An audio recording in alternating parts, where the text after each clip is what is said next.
한국 근현대사를 성경적 세계관으로 알리고 전하는 대한역사문화원의 한국 근현대사 바로 알기 특강입니다.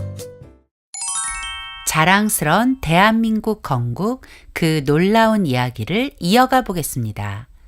지난 시간 우리는 대한민국 건국의 그 놀라운 과정의 첫 관문 50총선거와 50총선거를 통해 뽑힌 198명의 국회의원이 구성한 건국국회에 대해 살펴봤습니다. 우리는 그 과정에서 대한민국이 처음부터 하나님의 섭리로 탄생한 나라임을 확인할 수 있었습니다. 이번 시간에는 건국의 세 번째 관문, 대한민국 헌법 제정과 공포에 관한 이야기부터 시작해 보겠습니다. 1948년 7월 12일 건국국회에서는 대한민국 모든 법의 기초인 헌법이 제정되었습니다. 그리고 7월 17일 대한민국 국민에게 헌법이 공포되었죠. 헌법이란 한 나라를 통치하기 위한 최고의 규범으로 대한민국 헌법은 대한민국 국민의 안전과 자유를 보장하는 모든 법의 기본 법칙, 즉 대한민국의 정체성을 담은 규범입니다. 건국 헌법 전문을 보면 대한민국의 정체성과 대한민국이 나아가야 하는 국가의 미래 방향 그리고 목표가 분명히 제시되고 있습니다. 그것은 바로 국민 개개인에게 동등한 자유와 기회를 주어서 각자의 능력과 잠재력을 최대한 이끌어내 안으로는 경제 발전을 이루고 밖으로는 세계 평화에 이바지하는 나라가 되는 것입니다. 건국헌법 제1조 1항은 대한민국은 민주공화국이다 라고 명시하고 있습니다. 여기서 민주공화국이란 무엇일까요? 민주공화국의 의미를 알려면 먼저 공화제의 뜻을 알아야겠죠? 공화제는 영어로 리퍼블릭입니다. 라틴어 레스 푸블리카에서 유래된 이 말은 공공의 것 또는 국민의 것이란 뜻입니다. 그래서 공화제, 즉 공화 정치를 채택한 국가를 공화국이라 부르는 것입니다. 따라서 민주공화국이란 궁극적으로 국가의 권위와 권력이 국민으로부터 나오며 국민에 의해 선출된 대표가 국정을 운영하는 정치제도를 말하는 것입니다. 그래서 민주공화정을 채택한 대한민국 건국 헌법 2조에 대한민국의 주권은 국민에게 있고 모든 권력은 국민으로부터 나온다라고 명시한 것입니다. 이승만 박사는 1914년 태평양 잡지 2월호에 공화 정치에 대해 이렇게 설명했습니다. 대저 공화라 하는 것은 백성이 백성으로 백성을 위해 세운 정부라는 것이 곧 이것이라. 그런즉 공화 정치는 군주 정치와 반대니 이는 한 사람이 다스리는 것이요 사부 정치와도 반대되니 이는 일본 사람들의 소위 귀족 정치라 하는 것으로 위에 있는 양반끼리 다스리는 것이요 소수 정치와도 반대니 이는 적은 수요의 몇몇 사람이 짜고 앉아 다스리는 것이라. 오직 모든 백성이 평등한 권리를 가지고 공동히 합하여 다스리는 것을 곧 공화라 하는지라.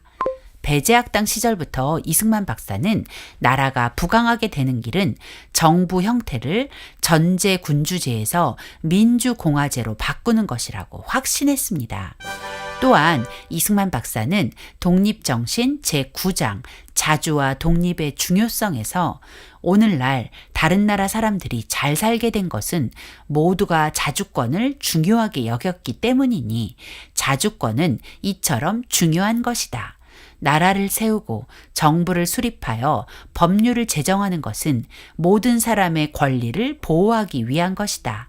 그러므로 법을 모든 사람의 권리를 보호할 수 있도록 공평하게 제정하여 모든 사람에게 속한 권리를 빼앗을 수 없게 하는 것이니 이것이 국가를 설립한 근본 목적이라 할 수 있다라며 국가가 존재하는 목적이 국민 개개인의 자유와 권리를 보호하는 것이라고 했습니다. 국가가 국민 개개인의 자유와 권리를 보호해 주는 것이 왜 중요할까요? 국민 개개인의 자유와 권리가 보장될 때 국가 발전을 이룰 수 있기 때문입니다. 하지만 이 자유는 무한대의 자유가 아니라는 것을 명심해야 합니다. 그래서 건국 헌법은 자유의 한계를 명시하고 있으며 자유와 함께 국민으로서의 책임과 의무를 강조하면서 대한민국 국민 모두가 함께 나아가야 하는 국가적 목표 3가지를 명확히 제시하고 있습니다. 그 첫 번째는 헌법 전문에 명시된 대로 안으로는 국민 생활의 균등한 향상을 기하는 것입니다. 즉, 국민 모두가 하나 되어 선진 국가를 이루는 것이죠. 둘째는 대한민국의 영토는 한반도와 그 부속 도서로 한다는 건국헌법 제4조에 근거하여 북한 독재 체제를 무너뜨리고 자유통일을 완성하는 것입니다. 그리고 세 번째는 건국헌법 전문에서 말한 대로 밖으로는 항구적인 국제평화 유지에 노력하는 나라, 즉 세계 평화에 이바지하는 나라가 되는 것입니다. 이러한 국가 공동체의 공공의 목표를 성취하기 위해서는 개인 이기주의, 집단 이기주의, 지역 이기주의의 구습에서 벗어나야 합니다. 개인의 자유와 권한을 주장하기보다 먼저 국민의 책임과 의무를 다해야 합니다. 개인의 인권과 복지를 주장하기보다 국가 안보를 더 중요하게 여겨야 하는 것입니다. 그리고 내 개인의 행복을 중요하게 생각하는 것 이상으로 북한 동포들의 참혹한 인권 문제와 구원, 그리고 세계 평화에 더 많은 관심을 가져야 합니다. 그럴 때 그 사람이 바로 민주공화국의 시민이라고 말할 수 있는 것입니다. 우리는 과연 민주공화국의 시민으로서 책임과 의무를 다하고 있을까요? 대한민국 헌법이 공포되고 일주일 후인 1948년 7월 24일 건국 대통령이 취임했습니다. 대한민국 첫 번째 대통령이 탄생한 것입니다. 1948년 7월 20일 제33차 국회 본회의에서 대한민국 건국 대통령을 선출하는 선거가 진행되었습니다. 10시부터 진행된 오전 회의에서 이승만 박사가 출석 의원 196명 중 180명의 지지로 대통령에 선출됐고, 오후 2시에 진행된 부통령 선거에서는 이시영 후보가 133표를 얻어 당선되었죠. 그리고 드디어 7월 24일 대한민국의 첫 번째 대통령이신 이승만 건국 대통령의 취임식이 거행되었습니다. 이날 이승만 대통령은 사람들을 당황스럽게 만들었습니다. 대통령 취임식에서 성경에 손을 얹고 하나님 앞에 맹세하며 선서했기 때문이죠. 당시 기독교 인구는 대한민국 국민의 0.2% 정도였음에도 불구하고 이승만 대통령은 하나님과 동포 앞에서 대통령으로서의 직무를 다할 것을 하나님 앞에 맹세하면서 성경에 손을 얹고 이렇게 선서했습니다. 오늘 대통령 선서하는 이 자리에 하나님과 동포 앞에서 나의 직책을 다하기로 한층 더 결심하며 맹세합니다. 따라서 여러 동포도 오늘 한층 더 분발해서 각각 자기의 몸을 잊어버리고 민족 전체의 행복을 위하여 대한민국의 시민된 영광스럽고 신성한 직책을 다하도록 마음으로 맹세하시기를 바랍니다. 이승만 대통령은 대한민국과 대한민국 국민을 위해 전부를 바치기로 하나님 앞에서 거룩한 맹세를 하고 그 맹세대로 불타는 애국심으로 대한민국을 지켜낸 자랑스러운 건국 대통령이십니다. 그러나 대한민국은 건국 대통령을 잊은 지 오래입니다. 건국 대통령을 기념하지도 않고 오히려 학살자로 만들어 증오하기에 급급합니다. 하지만 진실은 그는 위대한 대한민국의 건국 대통령으로서 대한민국을 위해 전부를 바친 사람이라는 것입니다. 6.25 전쟁 당시 메가더 장군 후임 미 8군 사령관으로 대한민국에 왔던 매튜 리지웨이 장군은 이승만 대통령을 이렇게 평가합니다. 이승만은 공산주의에 대한 증오에서는 타협을 몰랐고 자기 국민에 대한 편애가 심했고 불가능한 일을 끈질기게 요구했으나 마음속에는 깊은 애국심으로 가득했고 애국심의 의지에 오랜 망명 생활을 보내고 귀국한 이후 눈뜬 시간의 거의 전부를 나라를 위해 바쳤다.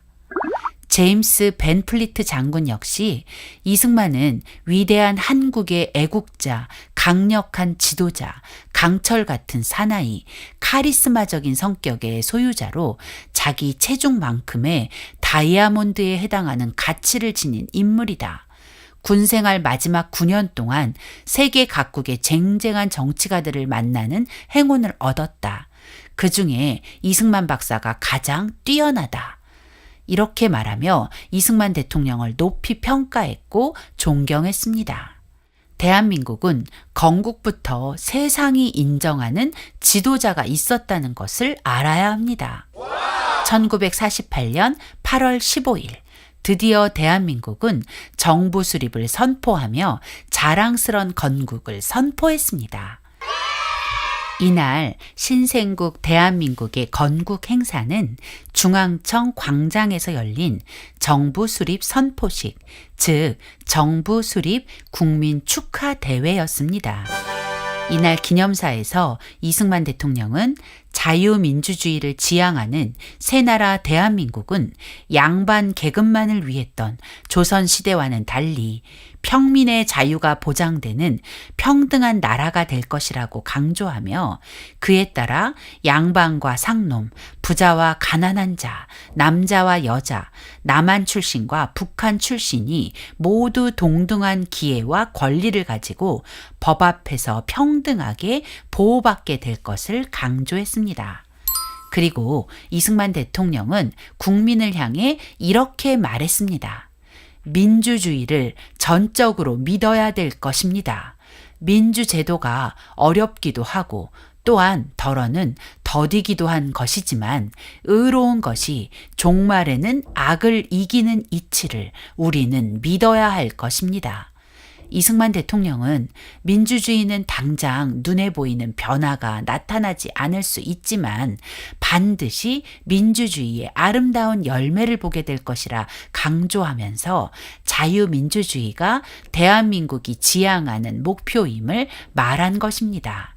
그렇게 1948년 8월 15일 대한민국이 시작되었습니다. 공교롭게도 8월 15일은 광복절이기도 합니다. 따라서 8월 15일을 광복절과 함께 건국절로 기념하는 것은 너무나 당연합니다. 그런데 대한민국은 현재까지 건국은 기념하지 않고 오로지 광복절, 즉 일본으로부터의 해방을 기념하고 있습니다. 모든 사람은 생일과 이름을 가지고 있죠. 이는 각 개인의 정체성을 형성하는데 가장 중요한 요소입니다. 나라도 마찬가지입니다. 나라의 이름과 함께 나라가 세워진 건국일은 그 나라의 정체성을 이루는데 가장 기본적이고 중요한 요소인 것이죠. 따라서 건국절의 기념은 국가 정체성 수호, 국민의 올바른 역사의식 함량과 국민 통합을 위해 반드시 필요한 것입니다. 하지만 대한민국은 건국일이 있음에도 건국일을 기념하지 않는 대표적인 나라가 돼버렸습니다. 대한민국 건국은 독립운동, 해방, 총선거, 국회 구성, 헌법 제정, 대통령 선출, 정부 수립의 과정을 거쳐서 이루어졌습니다. 따라서 1948년 8월 15일의 정부 수립 선포는 건국 과정의 마지막 단계이자 완성이었다는 것을 기억하며 건국을 기념하는 대한민국이 되어야 할 것입니다. 1948년 8월 15일 대한민국은 가까스로 건국되었지만 대한민국의 앞길은 험난했습니다. 대한민국이라는 국가가 탄생하기는 했으나 생존에 필요한 경제적 토대와 국방력을 보유하지 못했고, 게다가 북한 공산 정권과 남한 내부의 적까지 대한민국을 전복시키기 위해 안팎으로 협공을 가하고 있었습니다. 이러한 상황에서 시급히 해결해야 할 문제가 하나 있었죠. 그것은 대한민국 건국에 대한 유엔의 승인을 획득하는 일이었습니다. 유엔 총회가 건국의 정당성을 승인해 주어야 온전한 국가의 지위를 누릴 수 있기 때문입니다. 그러나 당시 대한민국이 처해 있던 국내외 상황을 볼 때 대한민국에 대한 유엔의 승인은 낙관할 수 없었습니다.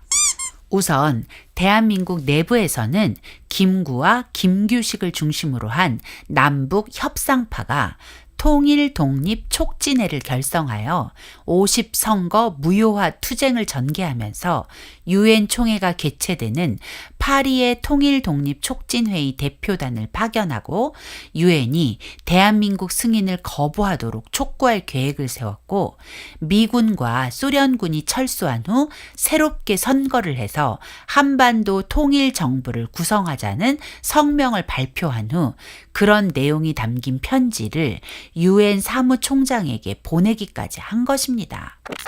국제적으로는 유엔 한국위원단에 참여한 8개국 가운데 호주, 캐나다, 인도 3개국의 대표들이 대한민국에 대한 유엔의 승인에 부정적인 태도를 취하고 있었기 때문에 이승만 대통령은 절박한 심정으로 유엔의 승인을 위해 적극적인 외교 노력을 전개해 나갔습니다.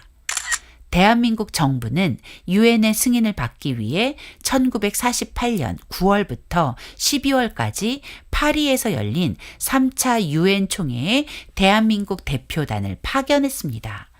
제3차 유엔 총회에 참석한 대표단의 명단은 장면을 단장으로 조병옥, 김알란, 모윤숙, 정일영, 김우평, 장기영, 김진구 모두 8명이었습니다. 유엔의 한국 승인 문제는 총회 폐막이 임박한 12월 6일에야 정치위원회에서 토론되기 시작했고, 장시간의 토론 끝에 12월 8일 한국 문제를 총회의 상정키로 결정했습니다. 한국 문제에 관한 토론은 유엔 총회의 마지막 날인 11일에 시작되었으나 독설가로 이름난 소련 대표 비신스키를 앞세운 필리버스터, 즉 고의적 의사진행 방해 전술로 인해 결론을 내리지 못하고 다음 날인 12일 새벽까지 이어졌죠. 의장은 일단 정회를 선포하고 같은 날 오후 3시에 회의를 다시 진행하기로 했습니다. 어김없이 비신스키가 기세 좋게 등단했고 예상대로 그는 독설을 퍼붓기 시작했습니다. 그런데 갑자기 놀라운 일이 벌어졌습니다. 눈을 번뜩거리고 팔을 들어 연설하던 비신스키가 벼랑간 목이 매더니 15분 만에 목을 부여잡고 내려가 버린 것입니다. 갑자기 치통과 함께 성대 결절이 찾아온 것이죠. 비신스키의 예상치 못한 퇴장으로 총회는 즉각 투표에 들어갔고, 표결 결과 대한민국 승인안은 찬성 48대 반대 6, 기권 1표로 대한민국은 유엔의 정식 승인을 얻어 합법적인 국가로서의 국제적인 지위를 얻게 된 것입니다. 반면 이에 대항해 소련이 상정한 50 총선 결과 폐기와 유엔 한국위원단의 해체 동의안은 46대 6, 기권 3표로 부결되었죠. 대한민국 승인 결의안이 극적으로 유엔에서 통과된 시각은 1948년 12월 12일 오후 5시 8분이었습니다. 이 모든 과정이 단순한 우연일까요? 그렇지 않습니다.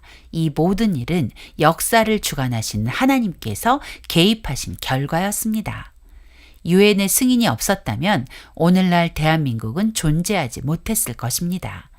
왜냐하면 6.25 전쟁이 일어났을 때 대한민국은 유엔의 승인을 받은 합법적인 국가이므로 유엔군의 참전을 얻어낼 수 있었기 때문입니다. 1907년 헤이그 만국 평화회의는 물론 1919년 파리 강화회의 회의장에도 우리 대표단은 입장조차 할 수 없었습니다. 당시 우리 손을 잡아준 나라는 없었으니까요. 한국의 독립을 약속한 1943년 카이로 회담, 이를 재확인한 1945년 포츠담 회담에도 우리의 의견은 제대로 반영되지 못했습니다. 그러나 1948년 유엔 승인, 그때는 달랐습니다. 미국은 물론 프랑스, 자유중국, 필리핀 등 자유진영의 전폭적 지지와 후원을 끌어냈기 때문이죠. 이 일은 얼떨결에 얻어진 행운이 아니었습니다. 1905년 이후 이승만 대통령이 많은 방해와 오해를 견디며 꾸준히 전개한 외교 독립운동의 최종 승리였습니다. 그렇게 1945년 8월 15일 해방 후 3년 만에 우리는 대한민국이라는 나라를 가지게 되었습니다. 자유민주주의라는 아주 아름다운 정체성을 가지고 대한민국 민주공화국으로 태어난 것입니다. 모든 국민이 주인의 권리를 가지는 나라, 국민 각 개인에게 자유와 평등한 기회가 주어진 나라, 법으로 통치되는 나라, 이것이 바로 우리나라 대한민국입니다. 대한민국이 1948년 8월 15일 건국을 선포하자 북한은 9월 9일 조선민주주의 인민공화국이라는 이름으로 공산주의 나라를 선포했습니다.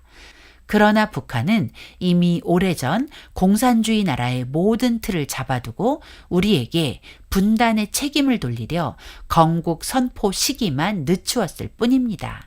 하지만 북한은 대한민국과 달리 국제사회로부터 합법 정부로 정식 인정을 받지 못한 괴뢰 집단일 뿐이었죠. 대한민국은 하나님이 주신 자유의 복음을 선물 받았습니다. 그 결과 한성 감옥에서 청년 이승만이 꿈꾼 선진한국과 선교한국의 꿈을 이루었습니다. 그리고 이제 우리에게 남겨진 사명은 통일 한국입니다. 하나님께서 주신 자유의 복음으로 북한을 자유롭게 하는 그 사명이 우리에게 남겨진 것입니다. 자유 복음 통일을 이루어 하나된 대한민국은 자유의 복음을 세계 열방에 선포해 하나님의 영광을 나타내는 제사장 나라로 더 견고히 서게 될 것입니다. 대한민국 건국은 하나님의 완벽한 작품이었습니다. 이 모든 일을 인도하신 하나님께 모든 영광을 올려드립니다.